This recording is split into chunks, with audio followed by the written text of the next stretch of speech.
to see the intro of the day with that special topic of global citizenship.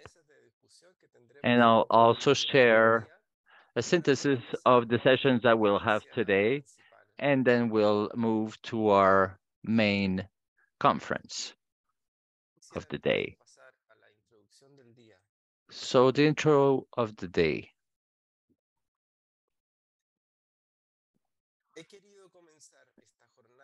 I would like to start this day with this message of Victor Jara,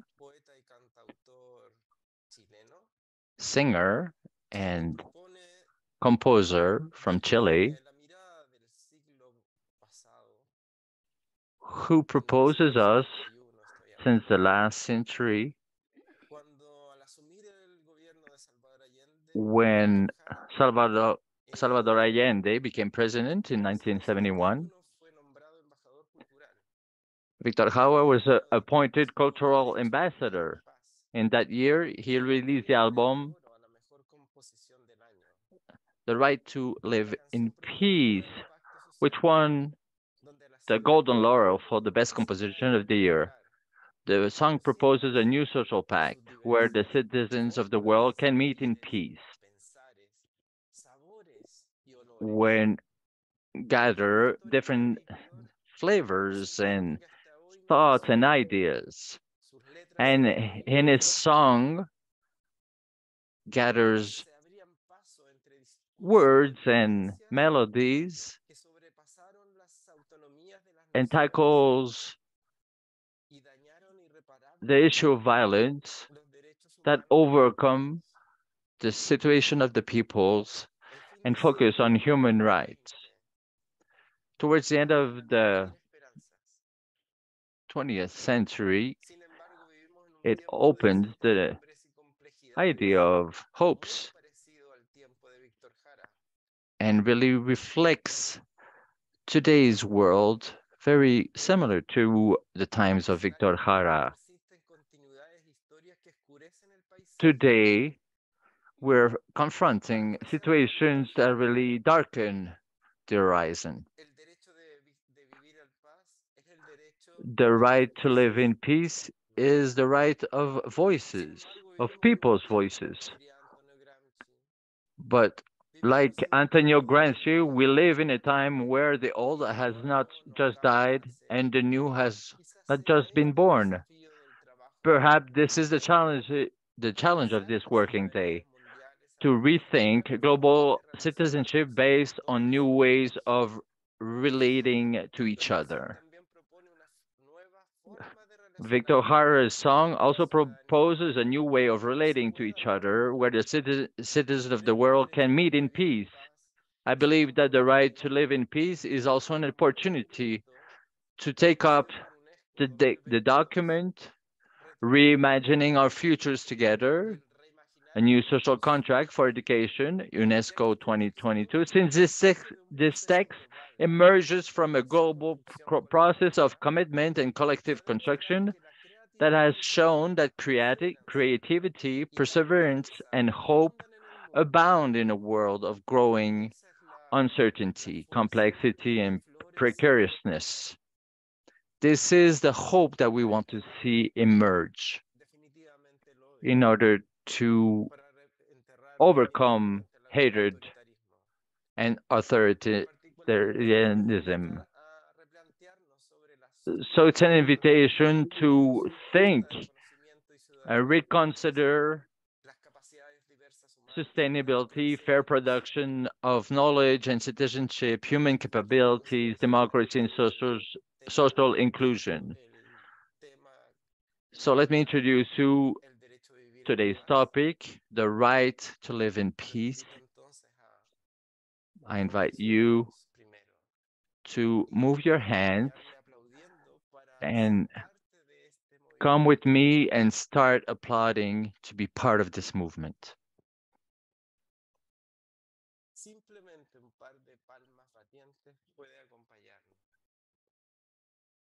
Applauding together can accompany our process.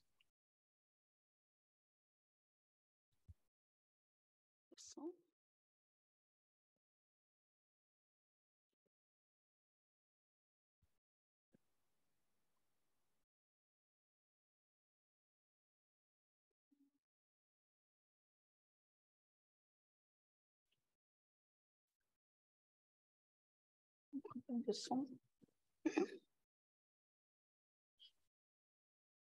La presentación con opción de sonido.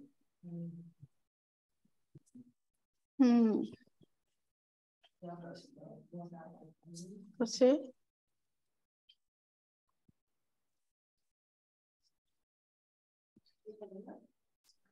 José, no se escucha, tienes que compartir audio.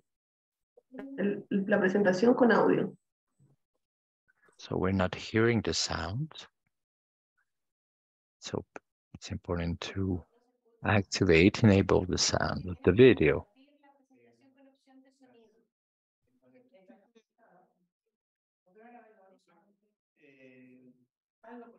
Deje de compartir la presentación. Ya, voy por ahí.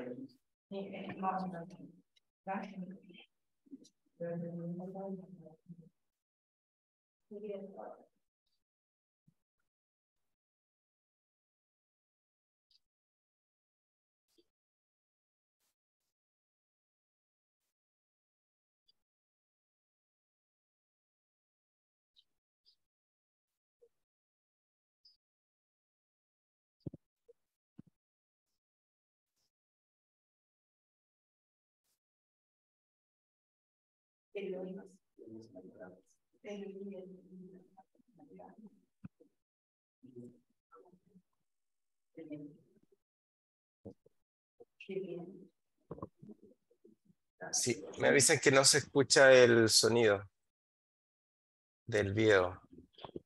Lo van a corregir en este minuto.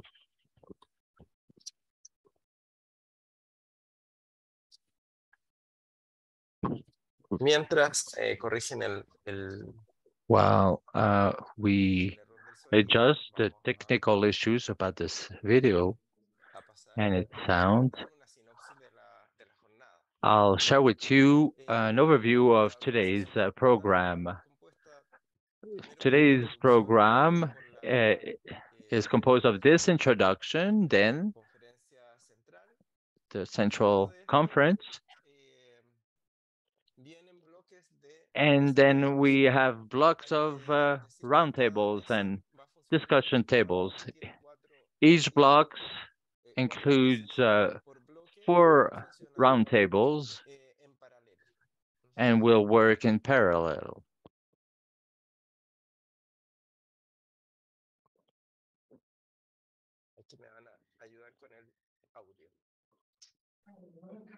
And I'm receiving some support for the sound.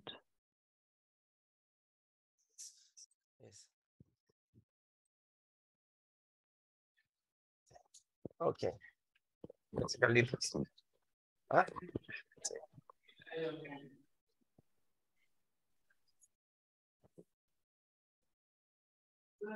Ahí. Ahí la compartí. El Galito está ahí todavía para que pruebes el video. Volvemos entonces. Ahí sí. Ahora sí, volvemos entonces con la presentación. Now let's go back to Victor Jara's sound. And I'm sorry about this technical problem. Ahora sí. Sin miedo en nuestro país, en conciencia y unidad, con toda la humanidad, ningún cañón borrará el surco de la hermandad, el derecho de vivir en paz, con respeto y libertad. Un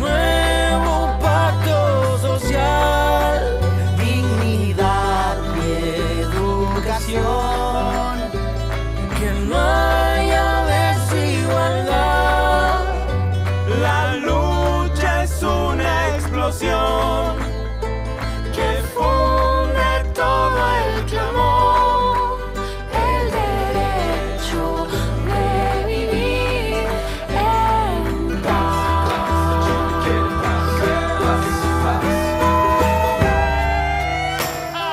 Con respeto y libertad y un nuevo pacto social, que no haya desigualdad.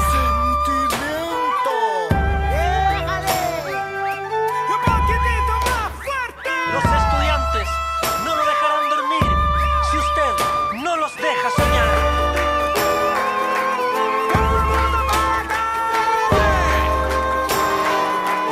¡Vamos, vamos! ¡Este es el cambio!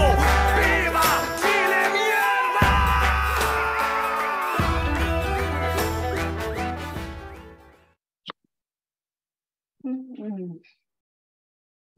Bien, agradecemos entonces esta Thank you introducción. so much for this introduction. Vamos a contar un poco And then I'll share with you el desarrollo de la jornada. the summary of the day. Eh, Like I was saying, que están organizadas por there are bloques. tables Ustedes organized in according to blocks. You can see the information on the website and also register yourself and participate in on any of those tables of discussions. In the first block, from 10:45 to 11:45, the first roundtable will be on a new vision of education and culture with Cecilia de Barbiero and her team. Second table is globalization or deglobalization in the interconnected world, education for global citizenship. Cesar Bernal will gather many academics to discuss this topic. And then the third table, education for global citizenship, a concrete lever for social transformation, by Nancy Burroughs. And the fourth table is a roundtable of the UNESCO Chair on Education for Global Citizenship. And the global topic of today's program is the relation between education and citizenship. We hope all participants will share rich discussions and be inclusive to everyone. And then in the schedule of today's program, we have the block on childhood out of school by Begonia Lopez, and also epistemologies constructed by teacher educators and critical educators in the decolonial turn by Raul Olmo. Third roundtable, the Asian diaspora in Quebec by Gina Thésée. And the fourth table is democracy and social movements under the leadership of Michael Oshman. That's where in this block we see social movement as a sign of at the core of the discussion, and I invite everyone to participate on one of these roundtables. And in the afternoon, after lunch, there's the third block with a table on democracy, algorithms, and echo chambers with Michael Oshman and his team. And in parallel, the roundtable on democracy and the pandemic by Eloy Rivas Sanchez. And again, Gina Thésée will lead a discussion table on how we will be able to build ourselves all together. With the title, Tell Us Your Anger, we tell us who we are. And then the fourth block of today's program is on ecofeminism and global challenges with the intersectionality between ecofeminism and environment. A key topic. And this discussion was called upon by Guadalupe Calvo during this same block in the afternoon. There's a roundtable on education and human rights organized by Trilce Ovilla with many participants will participate in that space on that key topic that really gathers us. And the co-construction of knowledge is also a topic that is also the key theme organized by Isabel Orellana, and the interaction between knowledge, traditional knowledge, socio-ecological narratives, and it's really key at the level of building that global citizenship. Also in the context where there's an hegemony of knowledge, depending on the color of your skin, on different discriminations, and this roundtable invites us to co-build those knowledges and sew them together in our societies in order to produce citizenships that are living citizenships with different colors and different flavors. And finally, in that same block, there will be a fourth roundtable that talks about urban citizenship and urban commons, what is the common space that we need to respect, and the public space, the relation with the private space. So it's a great moment to discuss this topic. After this last block that will end around 5:30, and then we'll enter a moment that we've called happy hours, where everyone is invited to gather, meet. You need to click on the link on the website and participate in that space. Now, I'll introduce to you the plenary conference of today's program. I will explain to you before introducing Gina Thésée. I'll share with you how this conference will work. We'll have a 40 minutes conference and then 20 minutes for Q&As, questions and answers. You can drop your questions in the chat or also on our social medias chats, and we'll gather those questions and transfer these to our main speaker.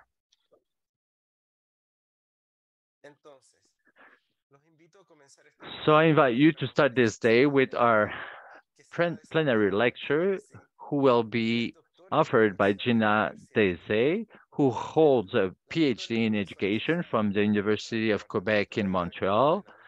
She is an associate professor at the Department of Didactics at the same university of the Faculty of Education Sciences. During this conference, Dr. Thésée will address the lecture entitled Global Citizenship. Gina, in her conference, will share with us the difference between anger and hatred, which lead to the destruction of oneself and the other. Anger is at the same time a reconstructive emotion, a survival strategy, a gushing source of energy, and immersion in oneself, a process of transformation and an open universe. Cimarrón is a Spanish word referring to escape that reveals itself as a supreme gesture of anger that sets in motion towards emancipation. This day, today, is intended to be a paseo marrone, an invitation to escape, to arrive to the encounter of a philosophy that inspires an Educere maroon, both transformative and emancipatory. So towards an Educere maroon, I give the floor to Dr. Gina Thésée. Welcome. Merci, José. Thank you, Jose. What an honor to be a part of the same event. We have an opportunity where we get to hear Victor Jala. And thank you so much for that honor. Kwe kwe, everyone. Kwe means hello in the language of the Innu community. It's an indigenous community in Quebec, Canada.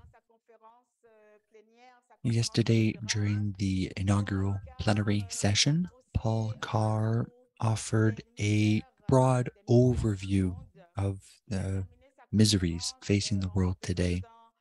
He concluded his conference by presenting an image by a painter representing the humanity of Cree people.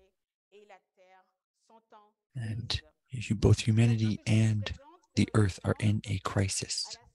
And what I present now is somewhat of a follow-up after Paul's presentation, looking at communities who are crying out from the harms that they face.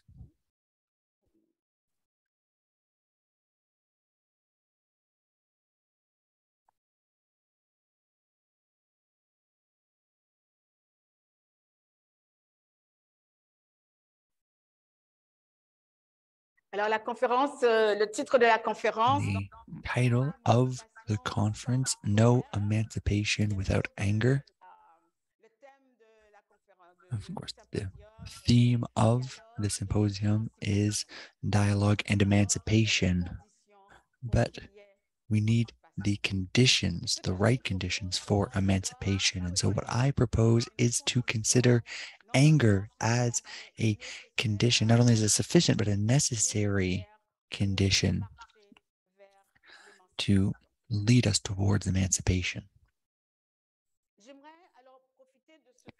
I would like to take advantage of this time that I've been given to, first of all, thank the Pontificia Universidad Católica de Valparaíso, its administrators, my colleagues located here, the students, the technicians, and everyone else who has welcomed us. I would, of course, like to offer my warm thanks to my dear colleague, Sylvia Redon, associated with the entire team that she has been able to mobilize to welcome the 2022 DCMÉT Symposium.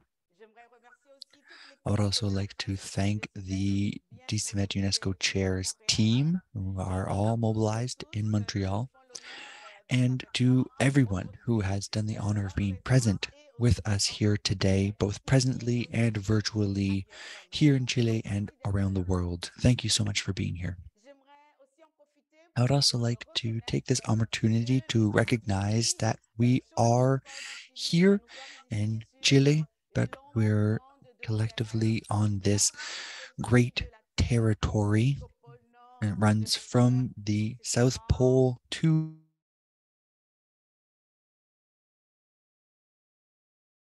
land that bears the colonial name of the Americas, and that indigenous communities in 1992 decided to call Abya Yala. And so I would like to recognize that I am here on the land of Abya Yala.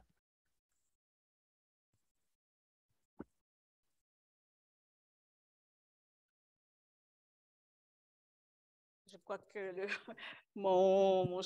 think that my remote control for the slides here doesn't seem to want to follow along with my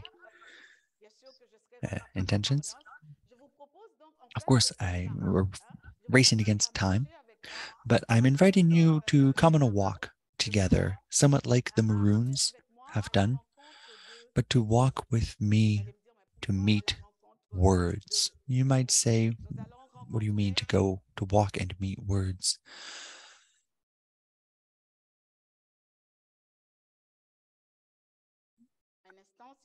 One moment, if you can't hear me, it's because we're trying to get the slides set up properly.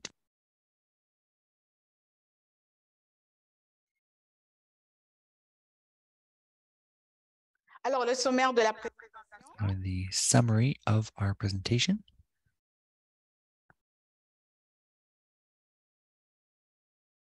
Le sommaire de la présentation.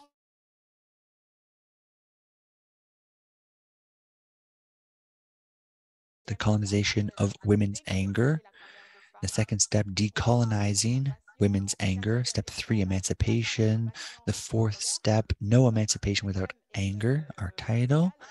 The fifth step, maroonage. The sixth step, the pedagogy of maroonage.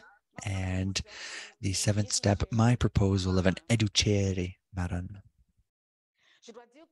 I have to say that this presentation was inspired by a Afro-American poet known as called Audre Lorde. She told us that no one is free while others are oppressed. That your silence won't protect you. We must break the silence. Use of anger, a response by Black women to sexism and racism.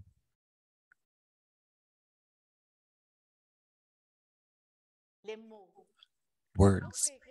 Paulo Freire invited us to engage in a reading of words, but comparing it to mot, the word for harms. And so we need to have a reading of the words and the harms affecting the world. Boris Cyrulnik explained that there are 3 ecological niches of development. The uterine environment, our first niche of development, the familial environment, and our third ecological development environment is words. Words are a type of food like any other food. It's an effective food, a spiritual food that we need to live. And therefore, I'd like to take this opportunity to thank all of the translators with my whole heart for bringing us these words and leaving them in your ears, words that I hope will be able to find the path to your heart, your thoughts, and your soul.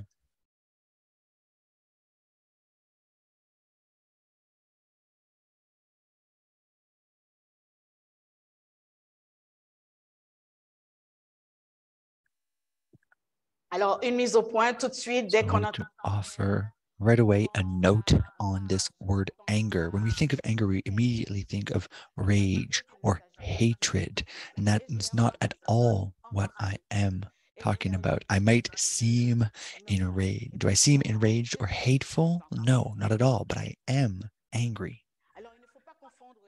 We can't confuse anger with rage or hatred.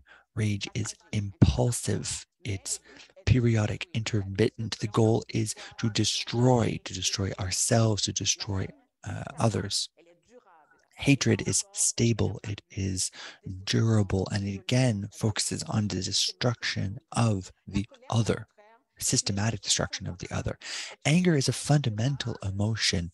It is a durable feeling that serves our survival. Anytime we experience oppression or harm towards ourselves, the fire of hatred and rage is completely different than the fire of anger. It's a fire of combustion that seeks transformation, self-emancipation, emancipation for those who are close to us, and the emancipation of the other as well. I want to offer some context for this presentation. So it's important to go over the context. Context, of course, means to weave with. What is this presentation woven from? The declaration by the United Nations, not in 2013.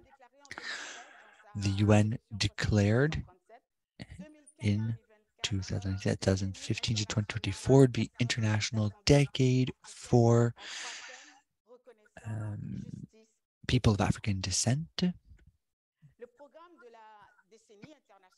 This program for the Decade of Peoples of African Descent was housed within a permanent body of the High Commission for Human Rights, somebody that you, I'm sure, know well, Michelle Bachelet, who was the High Commissioner at the time. And she said, the decade is a unique platform that will put an emphasis on the important contribution of people of African descent in each society and will defend concrete measures to put an end to discrimination and favor their full inclusion. Are some revelatory affirmations here related to people of African descent in the world. I won't read through each of them, but here in Abya Yala, 200 million people consider themselves to be of African descent. These are people who are amongst the poorest and most marginalized as descendants of the victims of the transatlantic slave trade or of recent migrants. These people have a restricted access or no access to healthcare, social services, to many fundamental rights. We don't offer enough weight to their actions. They live discrimination in terms of access to justice. They face racial profiling and systemic racism.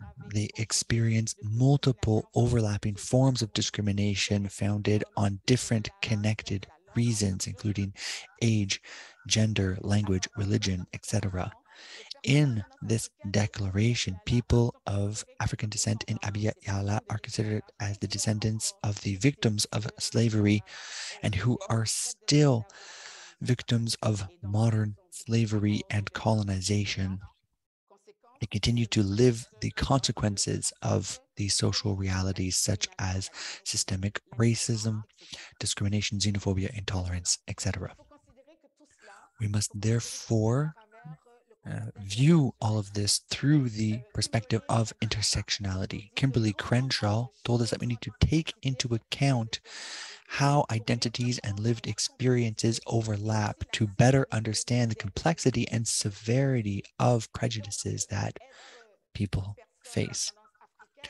As an individual of African descent in Abya Yala and elsewhere in the world, it isn't simply to face prejudices based on gender or skin color, but these consequences are experienced through other lenses, including sexual orientation, social class, language, religion, etc. People of African descent experience all of these forms of discrimination in addition to issues of systemic racism. At the epicenter of intersectionality of identities and the stereotypes and prejudices that people suffer, we find Black women.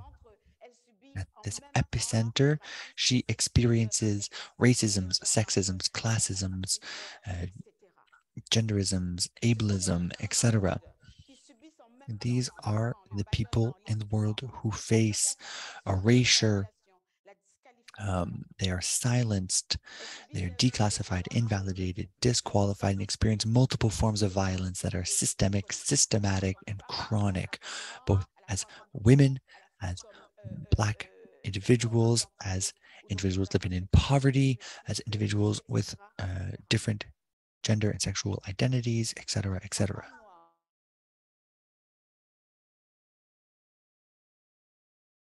Women are at the intersection of these identities and prejudices.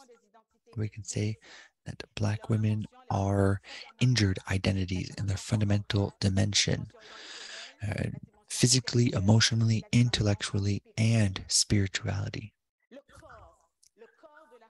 The body of a Black woman is put down as a result of the way that her hair feels, the color of her skin, the way that she dresses and holds herself and walks. Her body is devalued. Her affective, emotional side is disqualified. It's non-appreciated, not recognized. There's no taking into account of her emotions or affect. She does not receive much sympathy and faces what we call the misogynoir. a term proposed by Moya Bailey, an Afro-feminist, who describes it as a form of misogyny that is specific to Black women in terms of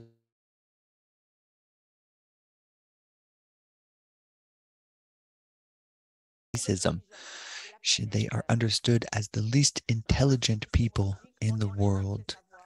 There's an epistemological racism, there's an invalidation of her knowledge, language, beliefs, creations, etc. Her spirituality, there's a zooification, a objectification, exploitation, ongoing modern slavery, there's a suppression through femicides, genocides, infanticides. She faces all of these. These injured identities are unable to lead to a flourished global citizenry. We can also talk about injured citizenships at many different levels. We can even talk about a injured eco-citizenship at a global level and its relationship to oikos. Our identities, our alterity, and our various forms of citizenship are all injured. Black women and their anger, why don't they express this anger? It's because that anger has been colonized.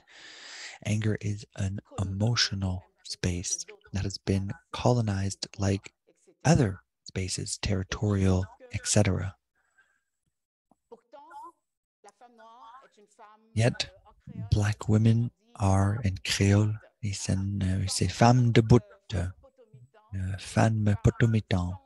It's a woman who is centered, who bears heavy responsibilities on her shoulders that she is responsible for, that she faces alone. It's a woman standing upright, and yet she doesn't have a right to her anger. In that sense, and insisting on the anger of Black women, it's not to say that they're the only Black people who are suffering. This isn't a oppression Olympics.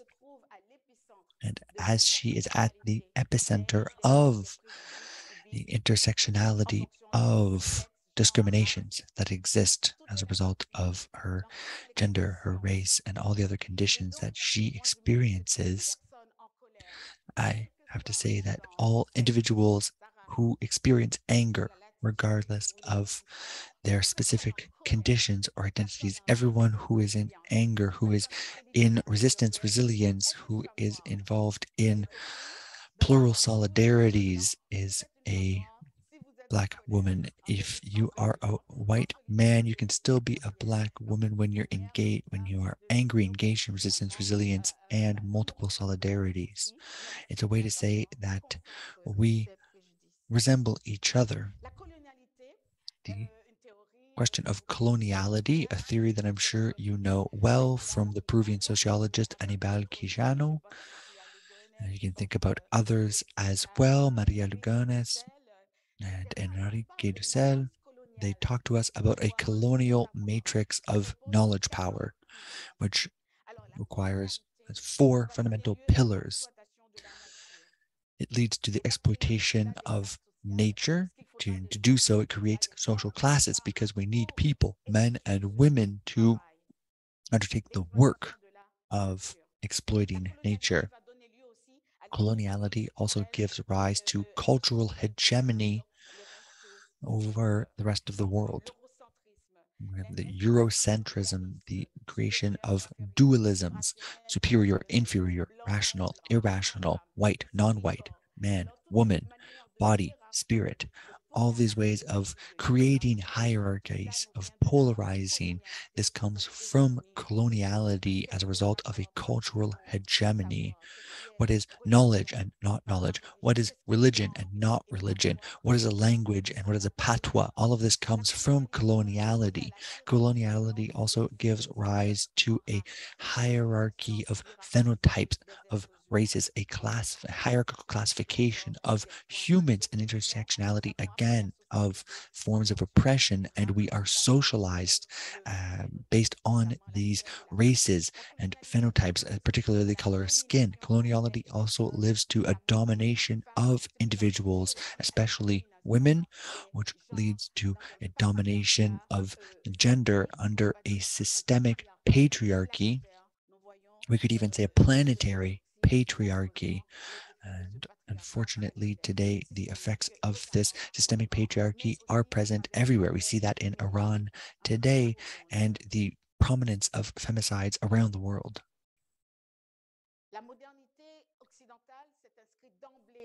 Western modernity began in 1492. Within the first hours of the arrival in Abya Yala, what we might call the development of coloniality, and which began well before the process of colonization of these territories. It continues to operate today in 2022, well after the supposed end of colonization.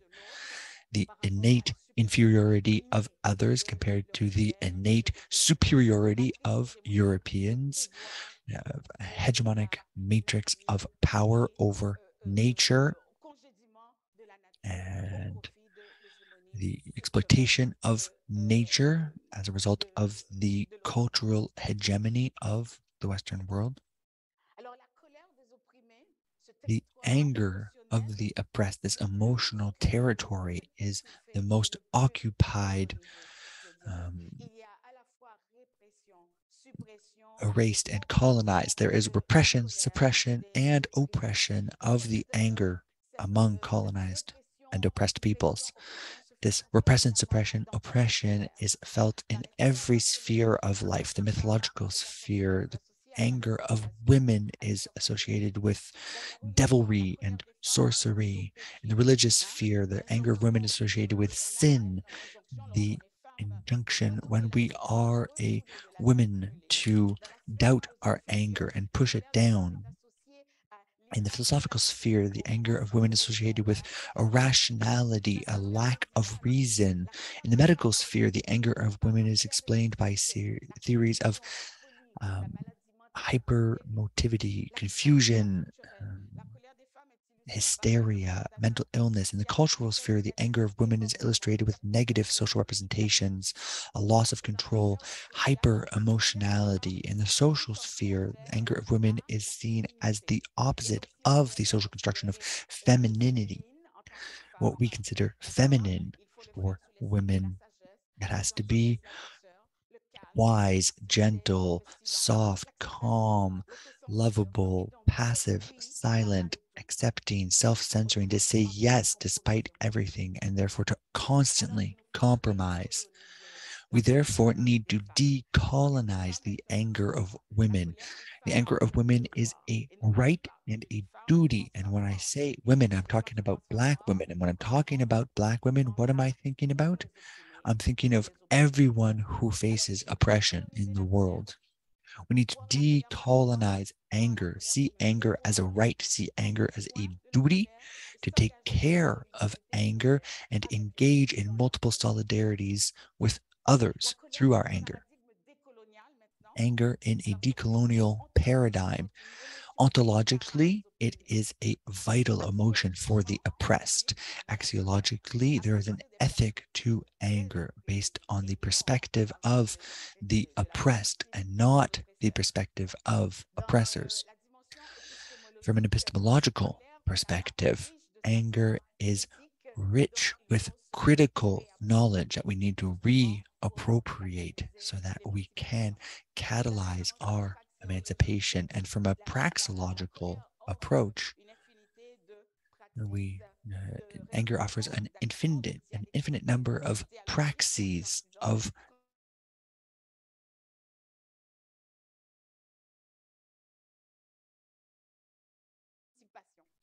the third step, emancipation. That's our theme for the symposium. Emancipation. It's a term whose etymology can be seen in maybe a cinematic perspective.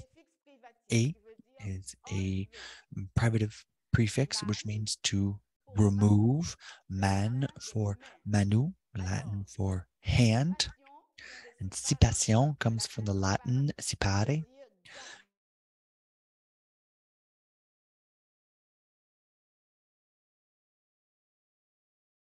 Remove the hand that is holding us, to remove the hand of the master who is oppressing, emancipating, to remove the hand of the master who is sequestering us, dominating us, repressing us, suffocating us, and repressing us. That is emancipation. And that's why I like to rewrite emancipation by splitting up these three roots to show cinematically what this term means. Emancipation. In Quebec, we have a community, an Innu community I was just mentioning, Kwe Kwe to those who are listening. So Innu women could be qualified as femmes de bout, and they give us great examples of emancipation. I namely think of a person that I hold very dear, an Innu woman of the name of Joséphine Bacon. She's a very gentle person, but her softness makes her anger emerge. She says, my bones are pained, shaking with the lack of words. You do not hear me. You do not listen to me. You do not talk to me. And she's talking to the colonizer. Another great Innu poet that I love, Natasha Canapé-Fontaine. She's a Innu woman from Pessamit, from so-called Quebec, Canada. Natasha Canapé-Fontaine, from her rage, from her anger, she tells me, do not go into my soul with your shoes. Do not come into my soul with your shoes. What a small, simple sentence, so heavy with meaning and so heavy with emotion. Another great Innu poet, very inspiring, Maya Cousino-Molen. Maya Cousino-Molen tells us she is angry and she claims her anger, she explicits her anger, and she says, I am savage, I am a woman, and I am claiming my right to exist. I think those are great examples of emancipation given to us by these Innu women coming from the so-called Quebec community. You are warmly welcome to read the numerous books and poems that they wrote. So the title of my conference today, No Emancipation Without Anger, you can now understand what I mean. How to liberate ourselves. How can we dare take that hand away from us that is keeping us down? If we don't have that energy of anger, it's not possible.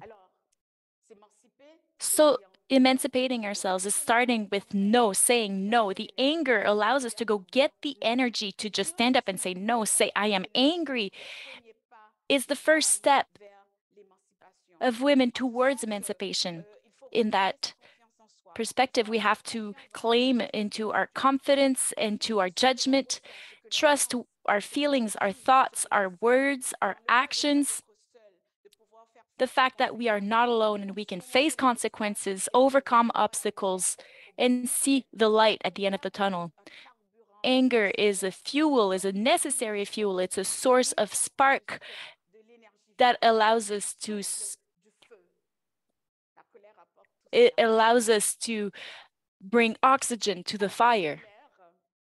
Anger, because of feminist theories, we now know that we can dare to decolonize anger through critical analysis of Black feminism, decolonial feminism, indigenous feminisms, and other movements for women emancipation coalescing in different contexts around the world.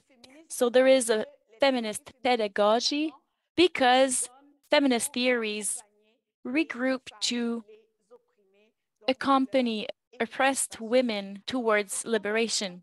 So we have to acknowledge that we have been dispossessed of our anger, and now we have to learn how to reclaim it, meet it honestly, learn to get to know it, ritualize our anger, exchange with our anger and with others through our shared anger, and making this anger and this network into our accomplices, our allies, our partners towards social change and emancipation. Decolonizing anger means that, according to Audre Lorde, to make it into a pedagogy, she tells us anger is rich in energy, rich in knowledge, and in the capacity of claiming ourselves in this world. So it is an invitation to rethink, to reimagine anger.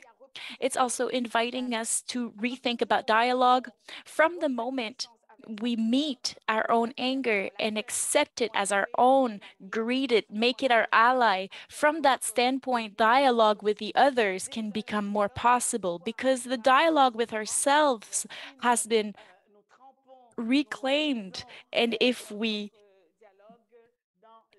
draw from that energy in our dialogue, we will be able to come into honest exchange with ourselves, with others, with the nation, with the oikos city, with the community of humans. All of our interactions will be new and allow us to walk towards emancipation, towards transformation and social necessary change. But all of this needs to come from the anger of the oppressed. Being a woman in the world since forever, and more particularly more than 500 years, we can say that it is a life path that is difficult, but we do have examples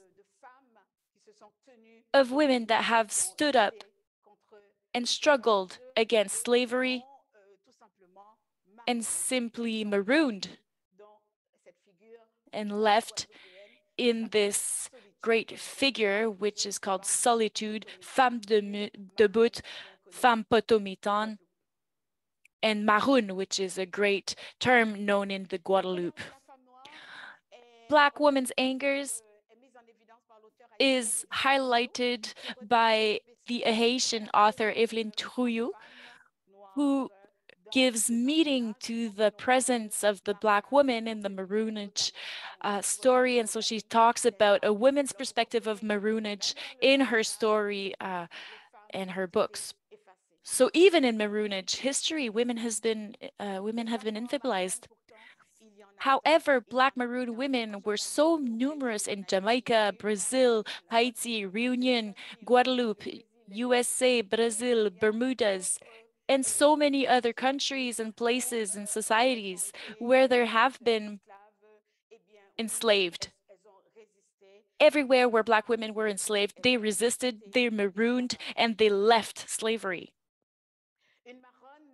A maroon that I call very affectionately a modern-day maroon, Christiane Taubira from the French Republic that everybody knows. What I appreciate about her is that her thought is very a maroon thought, and we can find that vital energy in her words, the way she says no, she resists, and she also offers levies of resistance to others. Maroonage is a sovereign act of emancipation. And so it can be seen from a colonial perspective, but also from an anti-colonial, decolonial perspective. According to colonial perspective, maroonage is deserting. But no, it's emancipation. I am not a fugitive. Maroons are not fugitives. No, they just free themselves without asking permission. They are not violent. They have been violented. They are not marginalized communities. They are solidary. They are standing in solidarity and expressing their interdependence. They are not sacrifice rituals, but resistance rituals. They are strategies for the liberation of systemic slaveries. It is not unknown men and women. They are maroons, and we have to rethink maroonage and decolonize our thought about it. It is the birth of Afro-Abiyala, so the whole Negra part of Negrayala is seen as maroonage. And so maroonage is an art in Brazil, and it's also a resistance, a science of resistance, a philosophy of resistance and reclaiming joy. Maroonage is a precursor of the new modern global eco-citizenship. It is absolutely an ecological perspective. We help oikos, we move within oikos, within our environments, we embody our environments and survive through it. Maroonage is a geopolitical act. Geo, which is the earth, and city, polis, who means city. And so maroonage is taking control of our society as is. It is a political act in the sense where power dynamics are confronted through maroonage, which is a transforming energy of power. It is a firmly social act. It is making a community together and acknowledging that we cannot survive alone. We need plural solidarities. It is a epistemology perspectives because we need to understand where we come from, understand our vulnerability and our collective solidarity in order to liberate ourselves through a common ethics.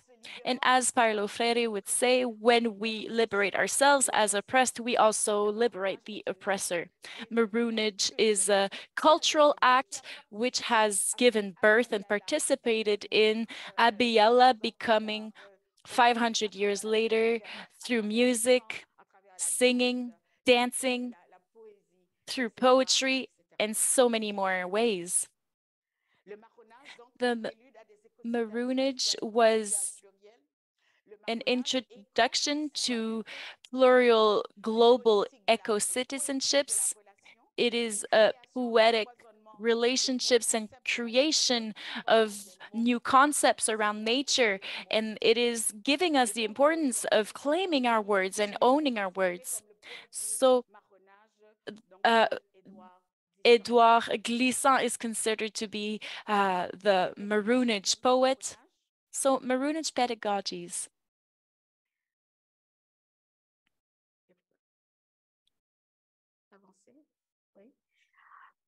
So Paulo Freire tells us this is the great humanist and historical tasks of the oppressed is to liberate themselves and their oppressors. Those who oppress, exploit, and exert violence cannot find in themselves the strength to liberate the oppressed and liberate themselves. And so the maroon pedagogy has that ethics of liberating oppressors and aiming for emancipation of oppressors by and for themselves. And so as oppressed people, through a concept of relationship and ethics of social change, a political view of equity, equality between men and women, a social critic, a social watch, and an epistemology of intersections, because we have to advance in secret as we are being watched by the oppressor. And so we have to have secret epistemologies to know where our intersecting meanings are. And maroon pedagogies also give us a philosophy that we could call an Ubuntu philosophy. Educere marron to finish our 7th stop.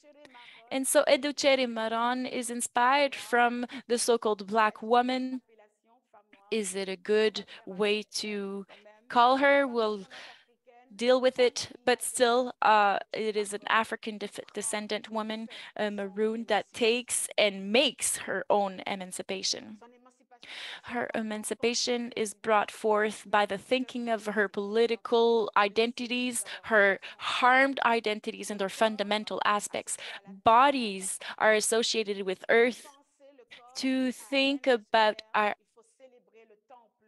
body, we have to celebrate the temple in which the being rests. That's the body.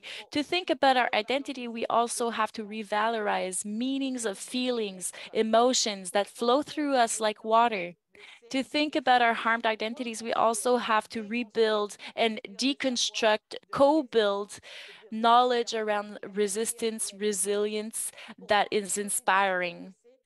To think about our harmed identities, we also have to find the meaning of the search for meaning in which every human being aspires. Dialogue and Emancipation, 2002's symposium's themes, is about the question, how can we build humanity together? The humanist philosophy of the Bantu people called Ubuntu, which means humanity in Bantu languages. This philosophy, I exist because we exist. Desmond Tutu tells us, I said so many times that Ubuntu was the biggest gift that Africa gave to this planet. Unfortunately, this gift, so little people know about it. And so while you acknowledge Ubuntu, this important word, please acknowledge the philosophy, the humanist philosophy of the African Bantu people. And please don't think too much of Linux. Thank you so much. I hope we will have the opportunity to keep Ubuntuing together and to Ubuntu together.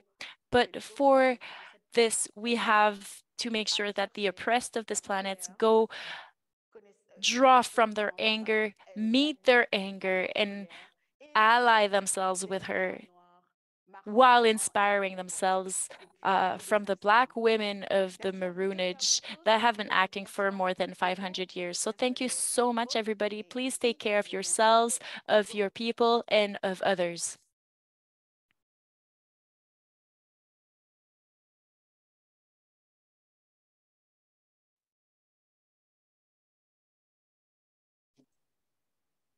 Alors voilà. So there you go.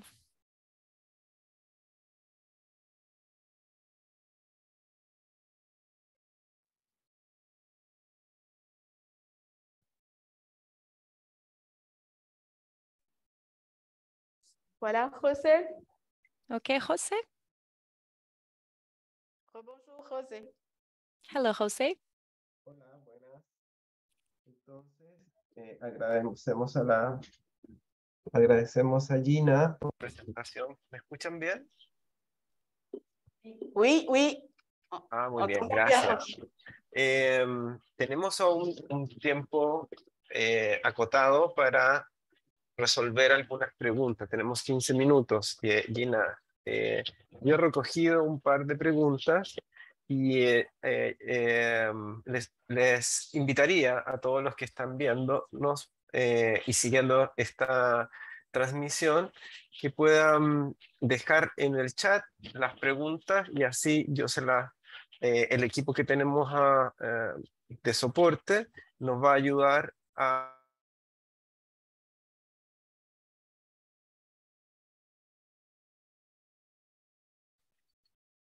tres preguntas. ¿Quieres que te las lea una por una o las tres juntas? Oui. Bueno, la primera pregunta tiene que ver con la ira y el miedo, Tu vas ¿no? traduire pour moi? Sí. Ella puede escuchar, ¿no? Oui, oui, je t'écoute, José. Ah, muchas gracias. Perfecto. La pregunta uno tiene que ver con la ira y el miedo. El miedo también es una expresión colonizadora. El miedo también nos ha contenido y nos ha puesto en una situación de subalternos, ¿no? A través del miedo también nos han dominado. En tu opinión, ¿cómo la ira y el miedo se sitúan en nuestros cuerpos? ¿Cómo podemos usar la ira y el miedo, que también están en el mismo cuerpo, como caminos para la emancipación? Esa es la primera pregunta. La segunda pregunta tiene que ver con los procesos decoloniales, ¿no? Y que somos parte en Latinoamérica, ¿no? Nos interesa particularmente la pregunta es sobre cómo la reflexión decolonial puede profundizar nuestras democracias, y en particular cómo la pedagogía feminista puede profundizar la democracia en nuestras escuelas. Esas son las preguntas que he recogido hasta ahora. Ça va? Merci, merci José. En ce qui concerne la peur, José, justement, je pense que... Thank you. So about fear, Jose, I think anger, when we cut ourselves from anger, we let ourselves be dominated by fear. Anger allows us to go draw the necessary energy to transcend anger. And the maroons, these men and women that have confronted their fears in order to leave the plantations and to maroon, do the act of deserting, they expose themselves to so many kinds of violence if they were captured. And I've shown pictures of women and men that have been lynched. So hangings would happen frequently. These people would be brought back to the plantations. And so this fear is an organic fear, is an embodied fear. They were sure to be killed, to suffer from violence, or to go back to slavery. And so this anger was able to canalize, to channel the strength to overcome fear in order to be courageous enough to confront the master, the oppressor. And so if we do not come into contact with our anger, we completely let ourselves be overtaken by fear and be suppressed by fear. And about the second question, Jose, believing that democracy and social inequities can be resolved through democracy is wrong. We have to take that away from our heads. As long as social inequities are standing between men and women, as long as women are oppressed as women because they are women, as long as Black people are oppressed because they are Black people, as long as anybody in the world is oppressed because of their religion, their language, etc., etc., it cannot be resolved through democracy. We need to present democracy as an utopia, a necessary utopia, a concrete utopia, which is maybe a bit paradoxical, but it is a concrete utopia towards which we have to walk and to advance. But let's never let ourselves believe that we are living in democracy when we are going through so many horrendous iniquities for so many peoples and persons. And so education towards real democracy needs to be focused on these extraordinary social, racial, environmental inequities. And so there is no democracy as long as we haven't confronted this worldly misery.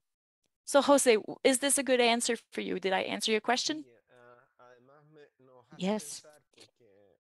And it makes me think because in our continent, hatred has been always seen as something wrong.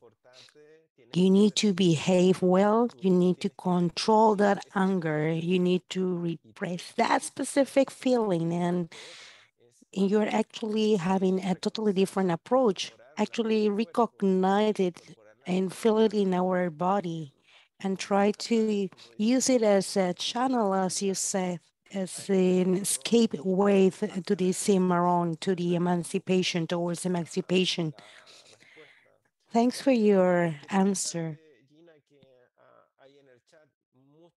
In the chat, Gina, lots of people have been congratulating you for your presentation because of all these different ideas and the differences in between anger, hatred. And I just want to leave these very last few minutes to hear from you on your final reflections